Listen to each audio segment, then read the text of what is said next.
Welcome to the VK320 FCU removal and installation video.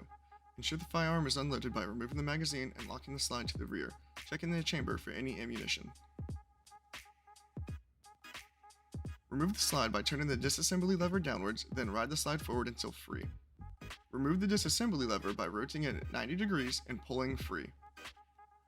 Remove the FCU from the original grip module by lifting up on the slide rails to press the trigger to ensure the FCU lifts free. To insert the FCU into your new VK320 grip module, notice the tabs at the rear of the FCU. Place the tabs into the notches at the rear of the grip and press firmly to seat the FCU into place. Depress the trigger to seat the unit properly. Reinstall the disassembly lever back into the grip module and FCU.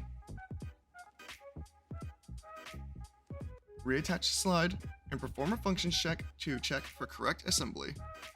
You have now installed your FCU into your new VK320 grip module. Thank you for your purchase. Have a great day.